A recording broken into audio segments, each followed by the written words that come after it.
GLOBIS.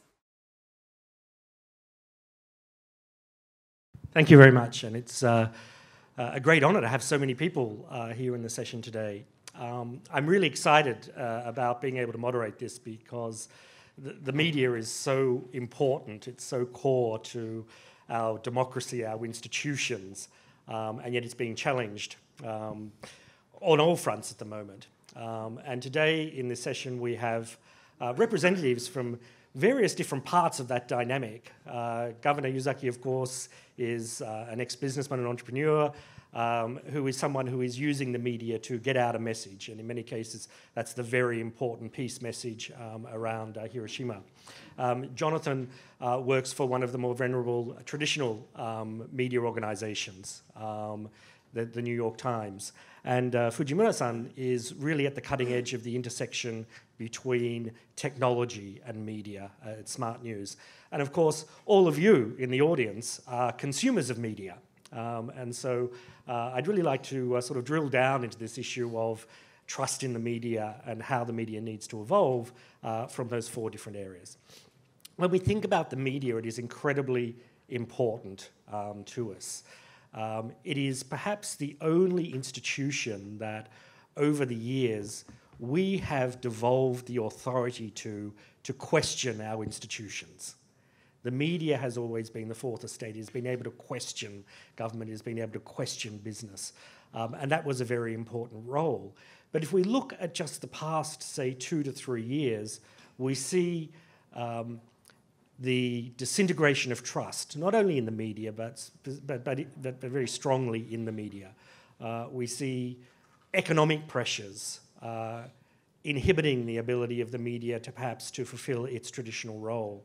And at the same time, we hear the onslaught of fake news and everything else going on. So yeah, that's in a very small, short space of time, the dynamic has changed completely. So the first question I'd like to address to the panelists is, what happened?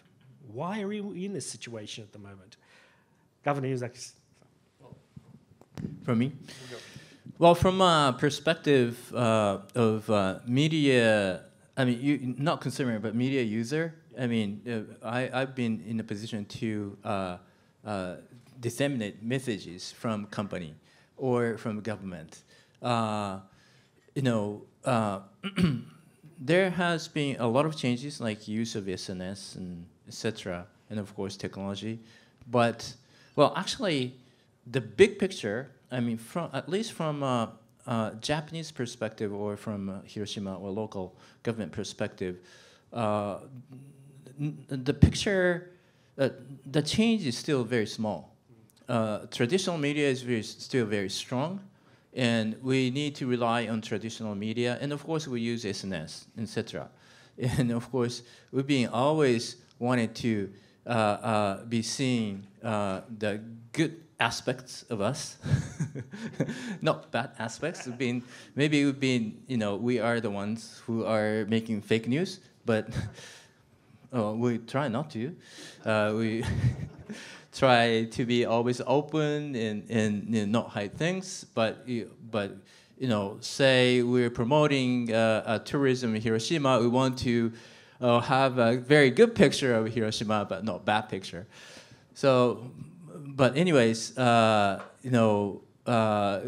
me, it's not a huge difference. But by looking at the what's happening in the world, it looks like a big difference, and then there is some structural changes that are going, in a serious way. Thank you, Jonathan. What happened? Yeah, what happened? I think it's probably important, first off, to acknowledge the fact that fake news has always been with us, and that the major media have not always been its enemy. If you were an American newspaper reader 100 years ago, you consumed a steady diet of what was then called yellow journalism, which was what fake news was called back then. This was sensationalist, often made-up stories. And it wasn't just inconsequential fake news. This was deadly serious fake news. If you subscribe to one of the 30 American newspapers owned by William Randolph Hearst, the most important media magnate of his day, then in 1898 you woke up to read one day in February, I think it was, you woke up to read this grand scoop that an American warship had been blown up by the Spanish in a harbor in Havana, Cuba. And this was a major cause of the Spanish-American War, which broke out soon enough. And that scoop was completely made up. The USS Maine, the warship, exploded in the harbor and sank. No one knew why. Even today, still, no one really knows why. Certainly at the time, no one knows why, but William Randolph Hearst didn't care. He wanted the United States and Spain to go to war, so he instructed his journalists to write that Spain had blown up the ship, and that's what they wrote. You know, a year before this, he had reportedly told an illustrator who worked for the Hearst chain and was based in Cuba, he said, "You provide the pictures, I'll provide the war." Okay? And this was the biggest media chain in the United States at the time. So by those standards, you know, in some ways the years after sort of World War II, the last few decades, were a golden age of truth-telling and objectivity in the media. Compared to that, that was the era when reporters kind of gained a reputation as sometimes deserved and sometimes not, as speaking truth to power, as being these objective crusaders to find the truth, no matter what it cost them. This was the age when kind of the newspaper business got professionalized in a way. And it's the age that gave us the Watergate reporting. It's the age that gave us the Pentagon Papers reporting. You know, and relatively speaking, it was a golden age. But of course, even that was to some degree, I mean, that was only one side of the story. I mean, this objectivity that the mainstream media projected and to some degree practiced in that era was an outgrowth of the kind of social consensus at the time. I mean, you know, this was because we thought we were being objective because we shared, you know, a kind of establishment view of liberal internationalism that you know the other elites shared around the world, and that is now fracturing. So I would say one of the answers to what happened is that the media is now caught up in a kind of cracking, if not disintegration, of some of what was the kind of post-war liberal international consensus. And the fact that it's accelerating in the last couple of years is not unrelated to the fact that you have leaders now, particularly in the United States now, that are active participants in that fracturing. I mean, Donald Trump started his political news career as a purveyor of fake news with this questioning whether President Obama was born in the United States. You know, and he has pandered to some of the more you know, extreme views that are driving this fracturing.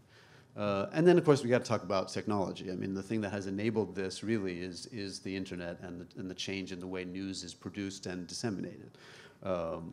It's lowered the barriers to entry, not just for organized startups like Smart News, but for individuals. You know, that you can get a lot more news from a lot more sources than you ever could. I mean, the mainstream media used to be the gatekeepers, right? I mean, if you could compare the arena of public discourse to a nightclub, we were the bouncers. Right? We were the nightclub bouncers. And you know, nightclubs employ bouncers for a reason, but everybody hates them. If you've ever been out to a nightclub, I mean, they're kind of arrogant. They're arbitrary in who they let in. You know, and the internet kind of opened up some side doors into the nightclub of public discourse. And at first it seemed great. 10 years ago, I think there was a lot more optimism about what the internet was going to do for us as news consumers, for democracy, for the media. It was challenging the business model of big news organizations like the New York Times, and still does. But in terms of kind of the principled arena of discourse, I mean, it was seen as a good thing because now a lot of voices that had been shut out when the mainstream media you know, was a kind of oligopoly and gatekeeper could slip in the side. I mean, people with marginalized ideas, but that might still be worth hearing. And they did, but I think the problem now is that a lot of people, a lot of other forces have kind of discovered those side doors too. You know, I mean, basically now you've got the nightclub inundated with not only a sort of a few interesting misfits, but a lot of, you know, drunks, troublemakers, thieves, right? I mean, and how do we regulate that? We can't go back. I think people maybe are starting to kind of rethink the value of the lack of gatekeepers. No one wants to turn the clock back to when the New York Times, all the news that's fit to print, that's our slogan, which basically tells you both sides. It tells you that we are a gatekeeper with a necessary function, but we're also a little bit arrogant about it. I mean, that is an arrogant slogan. It's not simply saying, as a service, we are curating the news for you and providing the most important news of the day for you. It's basically saying we decide what's news. We decide what's real. And I don't think I don't think you can turn back the clock, and I'm not sure many people want to. Well, probably lots of reporters would like to turn back the clock in some ways, but so then how do you now recapture, get the gatekeeping role, a new gatekeeping role that works for consumers, for democracy, for the media itself, but also fits the technological world that we have. And I don't think anyone has answered that question, but I don't know, maybe we can inch toward an answer on this panel. Jonathan, are you suggesting that we are not in a new normal with the media, but we've actually slipped back to the old normal? And the media and the trust in media that most of us grew up with, in fact, was the abnormal? Yeah, possibly. I think in a weird way we've come full circle in a different, we've got a completely different technological universe, but a similar, result. I mean, the reason that William Randolph Hearst's newspapers could just make up stories about what was happening in Cuba in 1898 was that in 1898 you couldn't fact check that. It's like they didn't have the technology, they didn't have the people on the ground, they didn't have the communications. Then we moved into a sort of a middle era of technology where, in 1970s or 80s, if the equivalent story came out, you could, there was enough competing media that would it would be hard to just make that up out of whole cloth. Now we've come to an area where we've got a almost wholly democratized distribution system in media, and you'd think that would make fact-checking easier, and in fact it sort of does. I mean, when we write things that are wrong, we get called on it immediately. There are blogs whose entire reason for being is to point out mistakes in the New York Times. But at the same time, there's such a cacophony of voices that in a different way, it's like anything could be true. So even though it's 100% different technology-wise, we've kind of, in a weird way, come full circle in that, the complete opening up of media technology has not, as you might have expected, led to complete transparency. I mean, in some ways, it's just an overwhelming wave of, flood of information, and people just throw up their hands. They can't do it. Fujimura-san used to work, obviously, in the traditional media at ASCII, and when I met with him recently, I asked him, what was the trigger that made you, what made you go to Smart News? And he said, well, sort of the explosion of information meant that the traditional media was no longer scalable because it is inherently labor intensive. And that created a need for a technological solution to media, which I thought was really insightful comment. But Fujimura-san, from your perspective, someone who used to work in the traditional media, now at the intersection of technology and media, what happened? Oh yeah, what happened? Just my point of view is all of us, we came across the crossroad to change the only number of values to quality. So Smart News believe in trustworthy journalism. So how to make that? At the economic side, we try to make a we try to promote the quality-intensive media or content. We try to promote them, and so for that, we have to change the value point of number to quality. So this is very difficult goal, but we try to make what is quality, kind of that. But also another side, we are setting the anti-false information system. It should be based on social infrastructure. So two way now we are seeing and we try to make then this era. That's great. You know, when I was a young PR person, I used to have the 5 major Japanese newspapers delivered to me every morning, and over a very slow breakfast in those days, you would flick through the newspapers and you'd see something that was interesting, and then you might see something that challenged your value system, something that was different to what you expected. And that was quite a rich experience in terms of the media. Of course, now, like everyone else in this room, I don't have time to read 5 newspapers every morning. So I have a news feed, I use Smart News and a couple of others. And the fear is that I get caught up in an information bubble, that I'm actually not seeing anything that's challenging my value systems. And I know in the United States, Edelman as a firm now is now advising senior executives at big US companies to go to a bookshop once a week and buy a book about something that they would not normally have interest in, just to get out of that dynamic. Fujimura-san, what about the algorithm? With Smart News, does that reinforce my system? Am I only seeing the same stuff over and over again? Or is there a technological solution to that? So we try to develop the algorithm for content discovering. So I don't want to say our going way is personalization. We need discovery.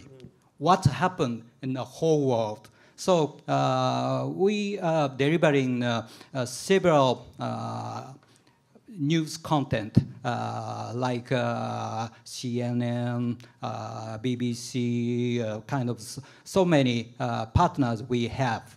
Then we try to automatic layout, and using a scoring system in the outside Smart News, inside Smart News. Outside means we are sharing so many great content by using the social media. So we capturing the signal, kind of so many signal, which content is now popular, which content is now emerging, kind of that. But also we try to capture the signal inside Smart News. Then if some reader of Smart News see the some asserting content, then he or she quickly move to another content. That content is not so good for the audiences, kind of, or time spending, or scrolling, kind of that. So many signals we can capture inside the Smart News. So together, we are getting closer to quality or impression for our readers. Not only beauty contest. We don't want journalism as a beauty contest. So this is a way to making our discovering algorithm. That's really interesting, and I like that characterization. We talked a lot about personalization of the media, which is really about the self-reinforcement of your own media bubble, but it's actually about the discovery process, not personalization. So we don't want to be an amplifier of fake news, kind of that. So we should be a platform of diversity. So in these days, Google or Facebook is one of some amplifier of the fake news right now. So we try to be more careful about kind of functionality. Okay. Izaki-san, you mentioned now that Hiroshima Prefecture also uses SNS to get its message across. Has there been a change in that over the past couple of years? Are you concentrating more on a direct approach, or are you continuing to go through the media? Do you still hold traditional press club conferences? Well, when we were talking about the influence of SNS, you need to be careful about the scale of it. SNS is very strong, it's true. And especially from the side of sending out messages. If you have like 1 million, 2 million, friends or subscriber or somebody, whatever you call it, then you can send out message very effectively, but it's very limited. I mean, the accounts that have this scale is very limited. Now, for example, for Hiroshima Prefecture, we have official account on Facebook, and we have, I think, only like 30,000 ine, likes. Yes, likes. That's quite good. That's good engagement. Which is actually the third largest account among Japanese local governments. But 30,000. But if you put some news on TV in Hiroshima, like 1.5 million people would watch, right? And it's on newspaper in locals in local newspaper. I mean, Chugok News Shimbun, Chugok Shimbun has about 70% share. So if you get an article on Chugok Shimbun, say about 50,000, 500,000 people read it. So there's still very strong traditional media in local area, and of course all over Japan. It's only very few accounts that can effectively send a message out through those, and others, there are so many users, but they have only like 10 likes. So from message sender's perspective, traditional media is still very strong. Is that the same in terms of an outbound message? Because I'm presuming Hiroshima wants to attract tourism from Thailand, Hong Kong, Taiwan, mainland China. But you also have a peace message that you have a strong... Yeah, so peace message, we rely more on traditional media because the coverage is so different. We want to be on New York Times, than somebody's SNS account. But actually, the viral part is, of course, we cannot ignore anymore, especially on like a tourism side, or basically tourism side, like which restaurant is really good is heavily dependent on SNS and etc. And actually, traditional media is not necessarily trusted in that respect, but we also rely on like Michelin guidebook, and we're gonna issue a new one soon. So it's a mixture. We need to find a balance, but obviously there is new ways of sharing information, and of course we cannot ignore it, and we need to effectively use them. It's all about the balance, and in fact, I think from the perspective of a PR company advising our clients, more and more we're talking about the channel planning.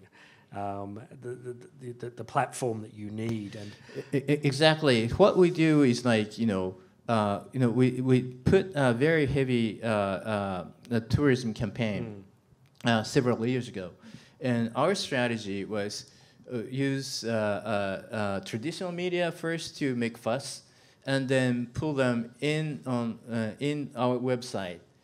So creating fuss is very important on traditional media. So if you remember, some of you may remember, but we issued a guidebook of Hiroshima with very famous artists on the front page, and we intentionally reduced the number of distribution. So there is a intended shortage, and the people are so thirsty to get it, and it was all over the news, on the web news. So people would come to our website, and the visitors just showed up. So it was a very effective mixture. That's great. great. The fake news, and over the year, I think the definition of fake news has changed many times, and there seems to be a tendency for certain politicians to use it to refer to stuff that they didn't want to get out, or that is not the stuff that they want to get out. And I think even in some businesses we're beginning to see it. You encourage a CEO to go to the media and he says, well, that media only prints fake news. I don't want to go there unless they print what I want to say. Well, that's not the job of the media, unfortunately. They should use their own assets to do that. But so I don't want to get into an argument about fake news being not what the news that you did that's not reporting what you want to say. But Jonathan, New York Times, you've run a really effective campaign about the facts recently. How is the traditional media coping with the issue of fake news? I know it's a broad question. Right. Well, I think part of how we're coping with it, I don't know about coping with it, but we are dealing with it as a social phenomenon in the same way that we deal with other social phenomena, which is by covering it. We've done a lot of stories about, fake news producing operations, tracing a story that went viral on Facebook about during the election that was totally made up back to the guy in his basement in Pennsylvania who has developed a business, independent clickbait business, making up stories and getting revenue from Facebook based on views. And we had some pretty good reporting on that. I don't know that there's much we can do for the phenomenon in general beyond just doing our jobs as media, and that includes shining a spotlight on this phenomenon itself. In terms of our own reporting, it's true that it's you have to be triply careful now because technology itself has made your reporting much more fact-checkable by a much bigger group of people, and particularly when the president is your first, I wouldn't say necessarily fact checker, but your critic in chief, right? Small mistakes can be incredibly costly. I mean, we had. At CNN, for example, they had hired put together this big investigative team, including some Pulitzer Prize-winning ex-New York Times people, and ended up doing a story about a Trump associate and his connections to a Russian bank that wasn't fully fact-checked, and they had to retract it, and the team got sacked. And it just added to the ammunition for President Trump and his supporters in calling CNN and other major media fake news. So I mean, your every mistake is scrutinized hugely. And so those are the two things. I think we are also seeing, as you mentioned in the campaign, that we are philosophically we continue to believe that authority and the infrastructure that we've built to try and keep our reporting, as objective and factual as we can, has value in this world. And at least in theory, it should have even more value in a world where people are starting to question almost everything, and where people still, at least they say they want truth in news, and we've seen, at least in some quarters, a reaction to that. So in the first 3 months of this year, which was the first business quarter since the American election, we added something like 300,000 new subscribers. And that was a record for that period of time. And it brought us to our highest subscriber base ever.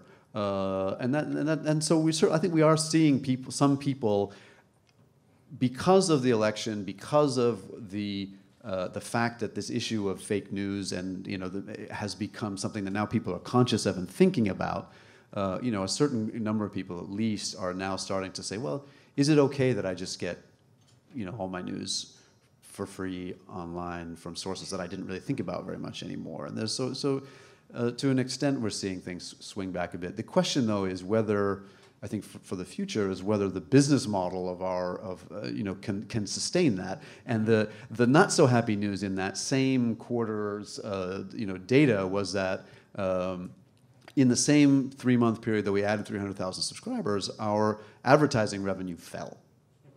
because those 300,000 subscribers are all digital readers, and we're all about digital now, and we're all very happy if you get a digital subscription. But the reality is that economically speaking, a digital subscriber and someone who still gets the newspaper are not equal. Right?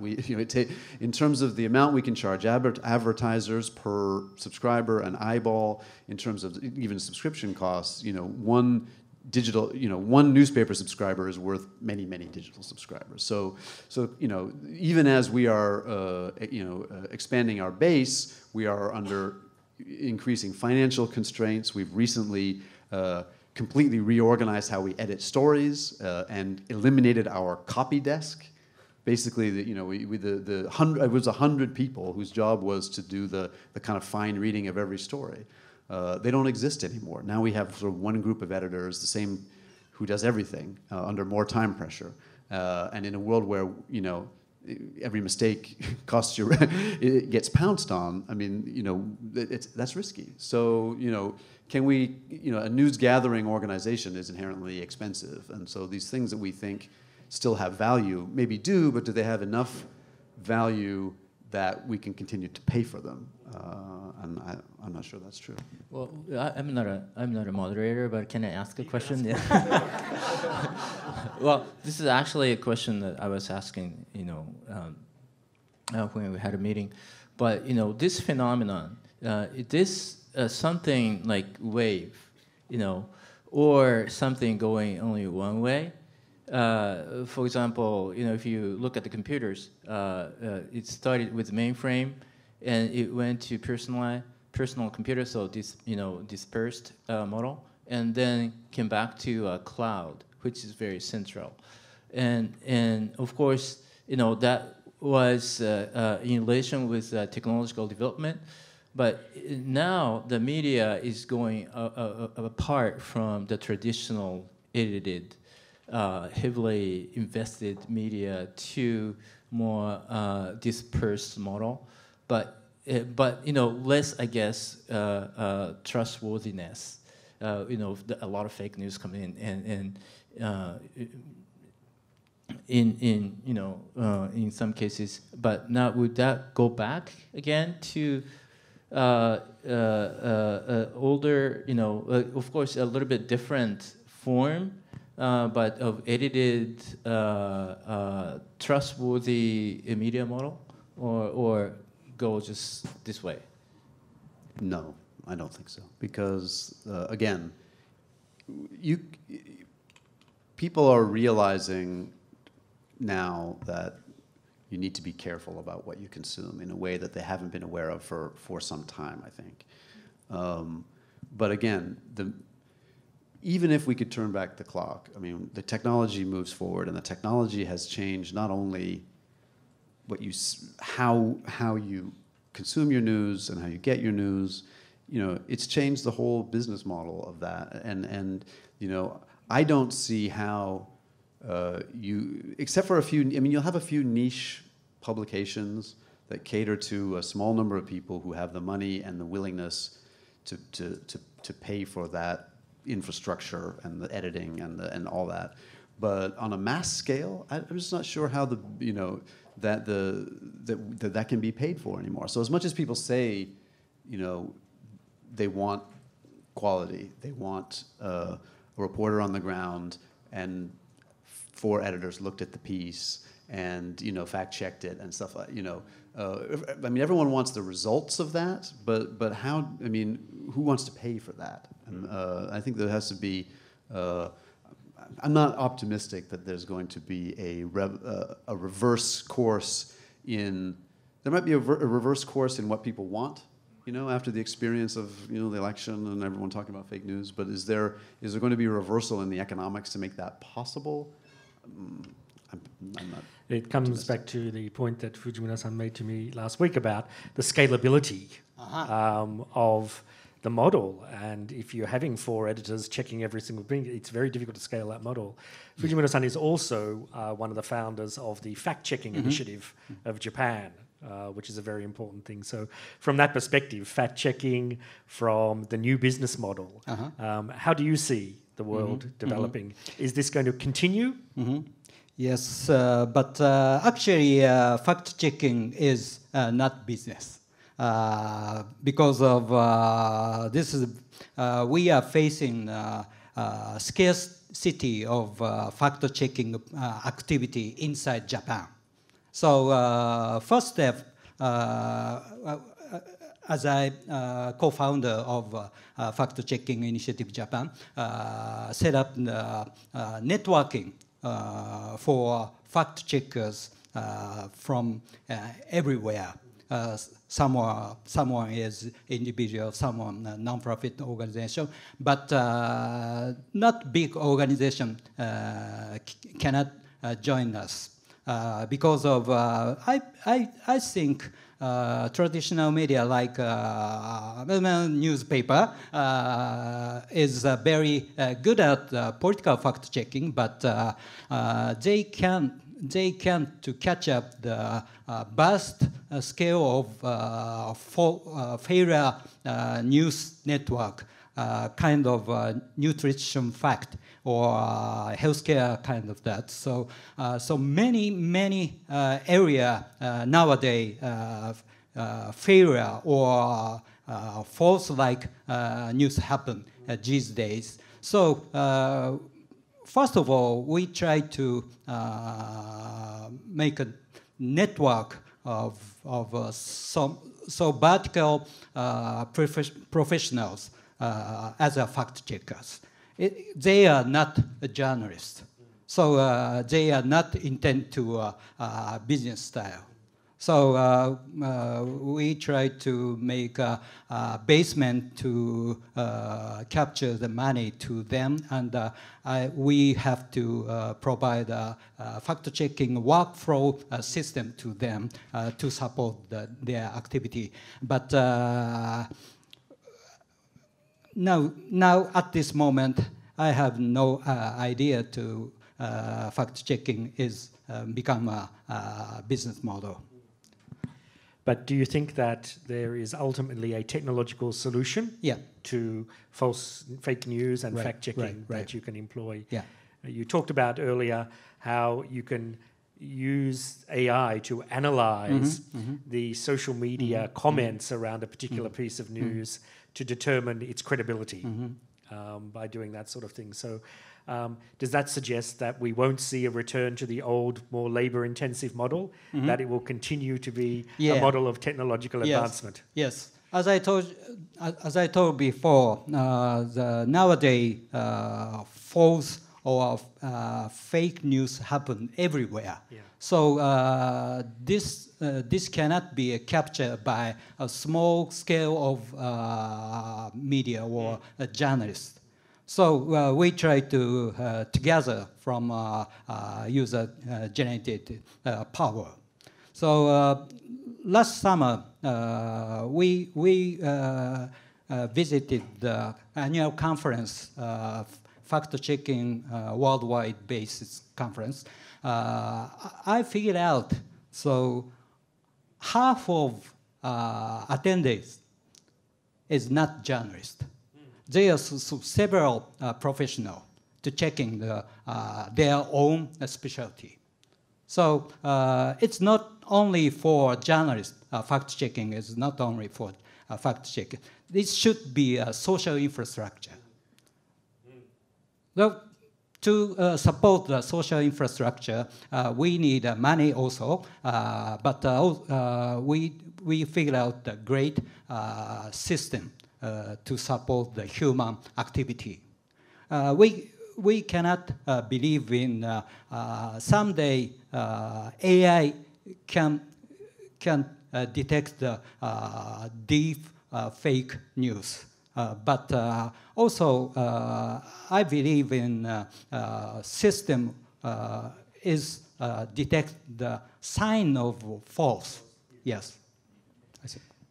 Okay. Well, the fact is very important, and technology is, I think, very critical to make it easier to determine the fact. But also, the role of media is to form opinion, which is how you interpret the facts. There are one fact, there are two facts, three facts, there are a series of facts, and you connect them and interpret them.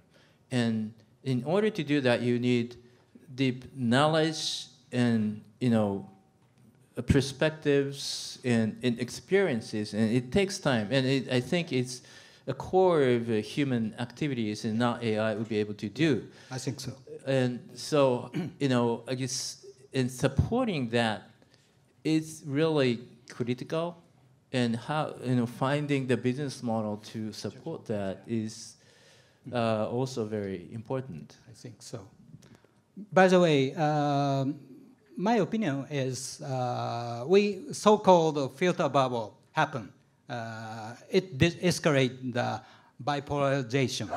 But sometimes media is making division.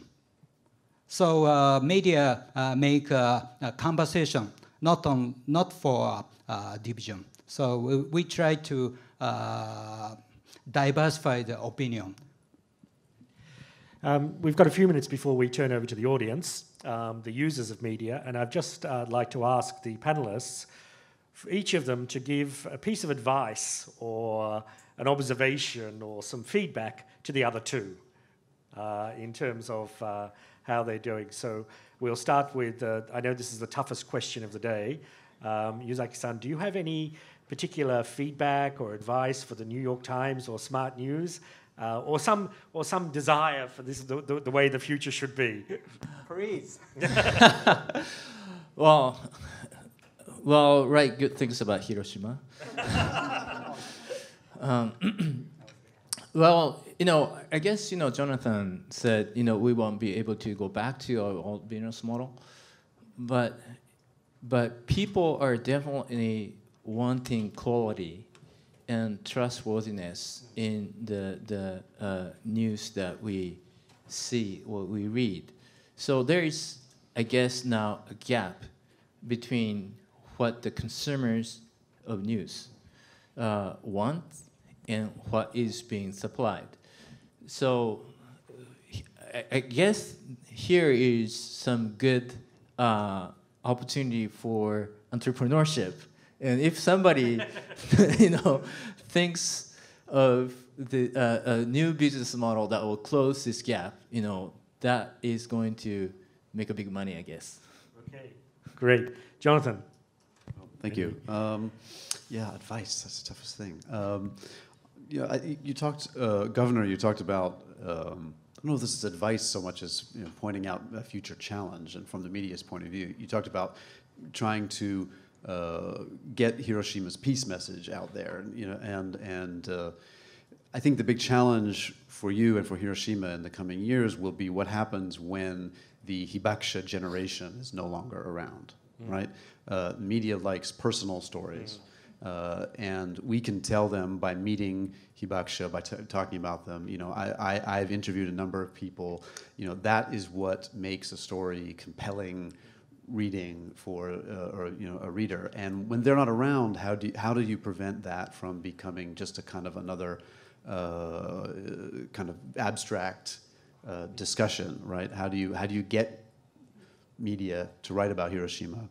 How do you get the message out? And so maybe when you're talking about building alternative platforms, I think one of the things that has to be foremost in mind is that these have to get Hiroshima's message out in a post-Hibakusha world, when you don't have these people there that you can kind of build the narratives around. Well, that's actually... I don't know your solution, no. but I know that's going to be a challenge. That's actually a big theme that we're working on now. Yeah, you are very right.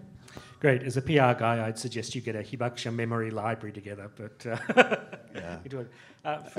Sorry, go ahead. Oh yeah. The only thing I would say is we're both media, but very different kinds of media. And I don't know if Smart News has the temptation to start producing original reporting. I think my advice to you, if that is a temptation, is don't, because that's where it gets expensive. No, I don't want to produce our own original content. Right. Otherwise, then I would say just keep innovating, because it's we are traditional media. We are trying as hard as we can to catch up in some ways in the distribution side, using some techniques that startups like yours have developed. So we want to continue to be able to keep copying you, but also understand that we are, as much as we can, putting some resources into imitating your distribution model. So if and when we've ever caught up or come close, then I think maybe your challenge is to figure out, okay, what are we then adding, right? So, yeah.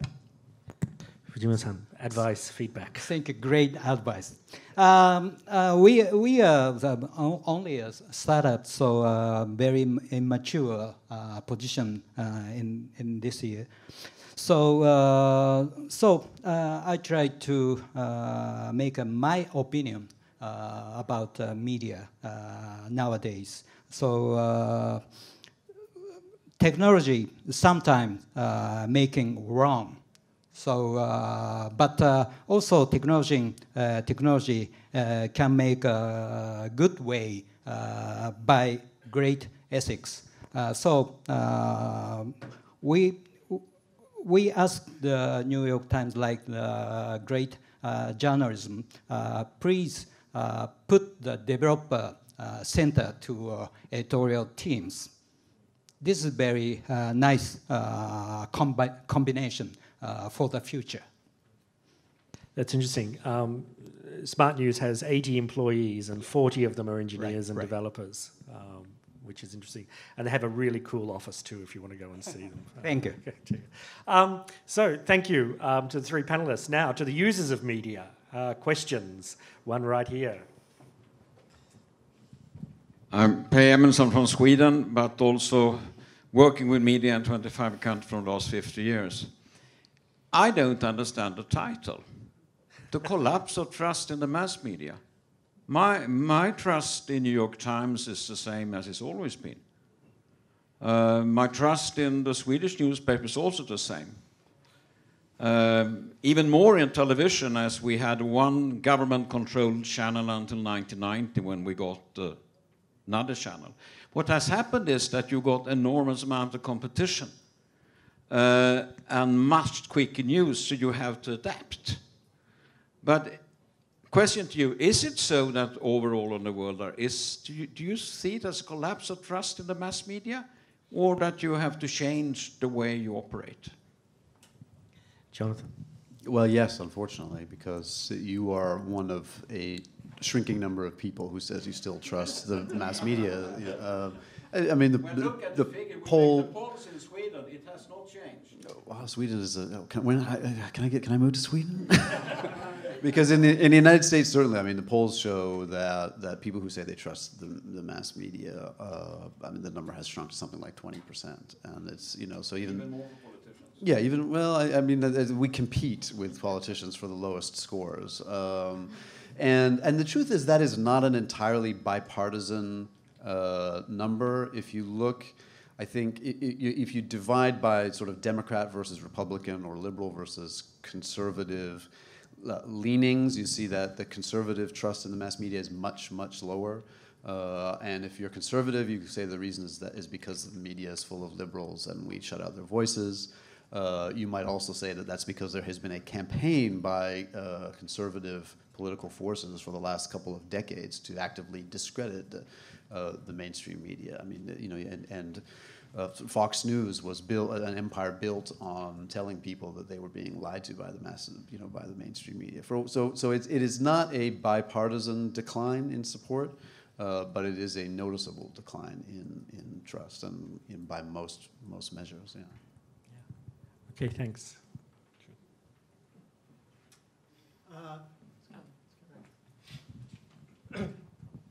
Yeah, Richard Solomon from Beacon Reports. So this is, I guess, is a question for Jonathan and the governor.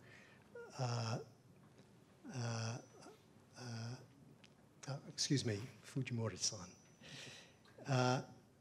I'm just wondering whether when you say everyone wants high-quality news, whether we're not, in fact, living within a filter bubble. The people in this room are largely members of the elites. And I suspect that while print mean average page rates certainly have come down with facing competition with the internet. Perhaps the actual readership has changed, that the quality of the readership is absorbing news more as entertainment, and the elites that would fork over large amounts of money to read the traditional press no longer is prepared to pay for what they want and what they do get, and what I still believe is high quality news from the New York Times, the Financial Times, et cetera. So what do you think of that?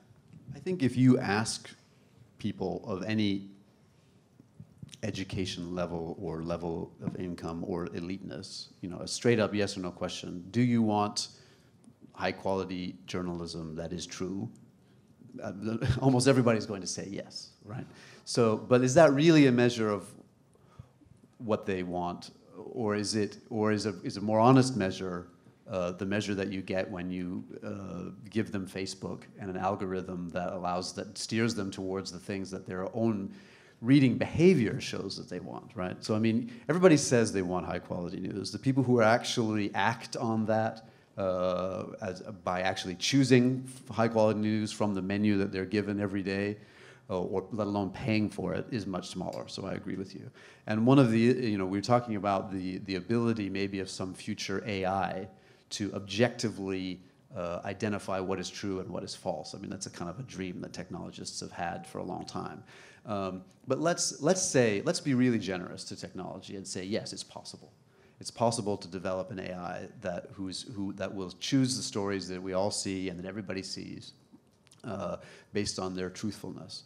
There's a huge assumption built into that, and that is that the companies that control the distribution system have an incentive to program their AI to pick stories on that basis, right? I mean, right now, we have very powerful AI in in Facebook, for example. Okay, you know, are Facebook's engineers all working on AI? They're going to select for that? No, you know, their algorithms, are set up to maximize, you know, to put stories that in front of people that effectively kind of confirm their own biases, and that they, you know, pack an emotional punch. I mean, so you have to wonder whether is there going to be a business incentive for anyone to choose, you know, to build that AI, even if it could be built, right? I mean, because there are probably other things that could be selected for that would be much more profitable for, you know, I mean, so I mean, I see that as at best the realm of a kind of nonprofit, you know, that would do it, and some people would be interested in it, but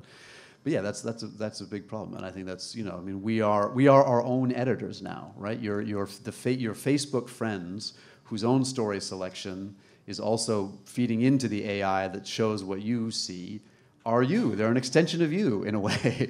So, you know, a mob version of you, and that's, you know, and in some ways that's revealing some uncomfortable truths about humans and what their real preferences are and what they really want to read as opposed to what they think they want to read. It's an interesting question. Japan's first ever documentary news program and longest running was called Kyou no Dekigoto, and it was headed by and anchored by a lady called Sakurai Yoshiko-san. If you go onto Wikipedia and look at her profile, it says journalist, commentator, anchor woman, etc. Fast forward 30 years, and that program's disappeared, and there's a new program called News Zero, which is fronted by a guy called Sakurai Sho. And you go on to his Wikipedia, and it's comedian, songwriter, singer. And he does a little bit of fronting for news programs as well. In the competition that Per was referring to, and the flood of information, you know, people want to be entertained. It's only the entertaining stuff that sticks anymore, unfortunately.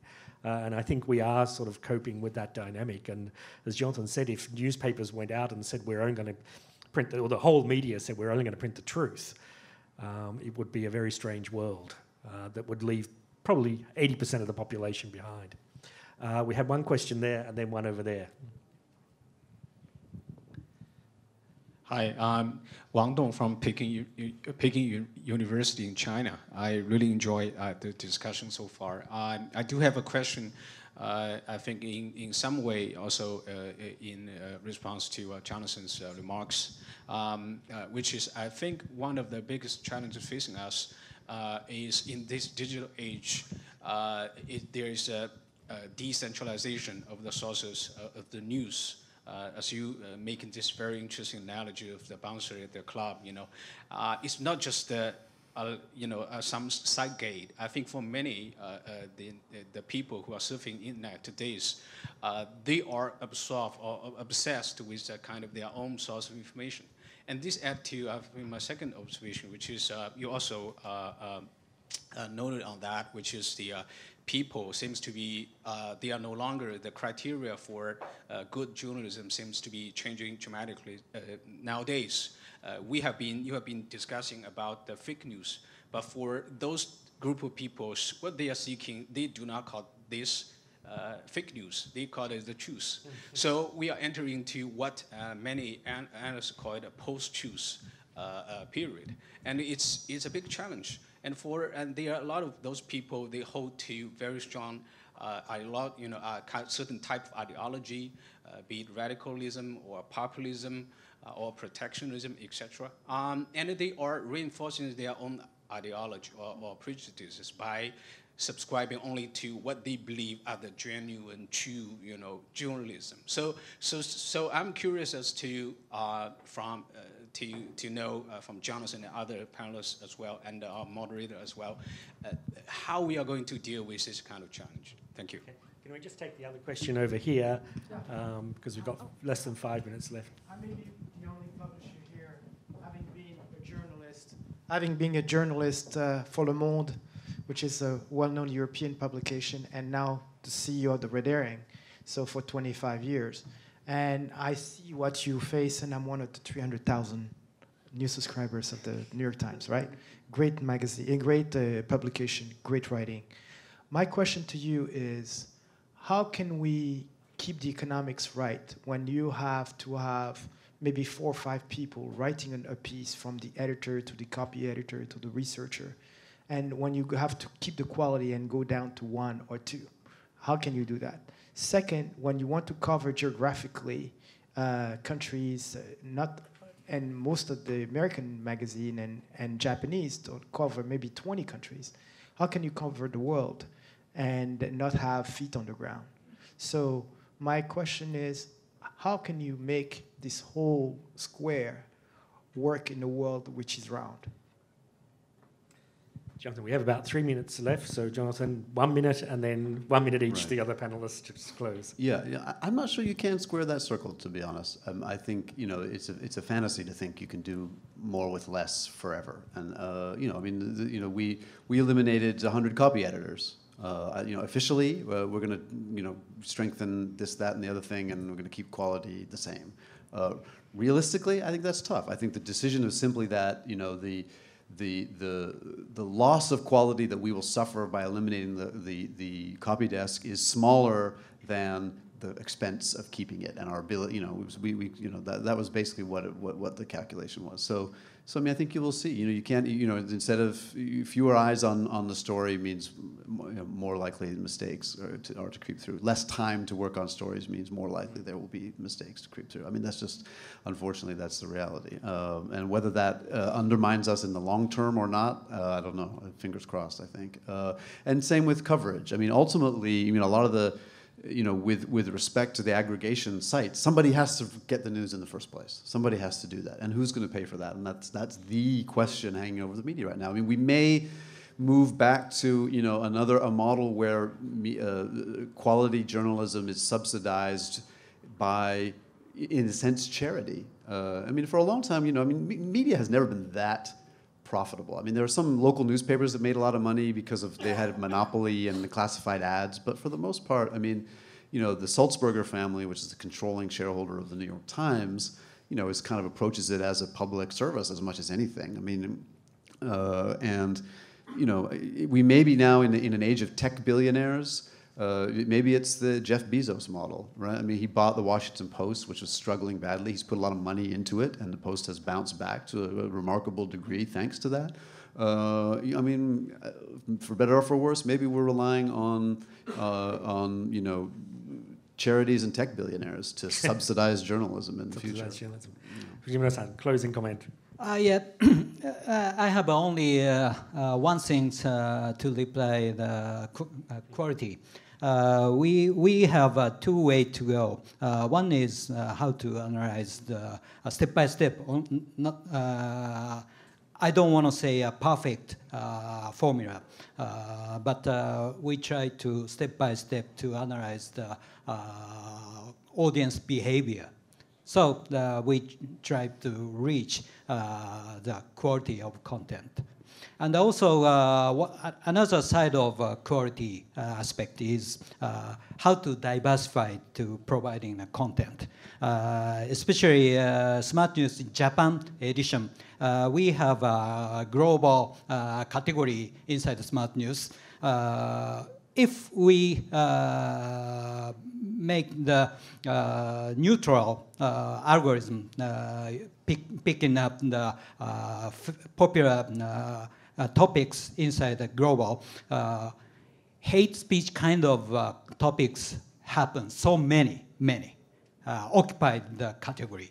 So we try to more diversified news source. Comes from BBC, comes from Newsweek, comes from kind of so many news sources we need. This is experience of quality. Thank you. Governor, last word. Yes, well, I kind of agree with Jonathan. We are now letting, the media is very important power in democracy. I mean, you have legislative power and of course executive power, courts, but media is very important power, and we cannot just let them deteriorate. And maybe we need to intervene. I mean, not by government in editorial way, but like education. We may need to have education to emphasize the importance of media, how we need to support the media. And how to read media, media literacy. Yes, hugely important in schools. Yes, exactly. And then make people feel they need to pay for the quality contents, and that's something we may have to think about. It's a very interesting point to end on. Everyone, thank you very much. Can you please give a round of applause to my three panelists here?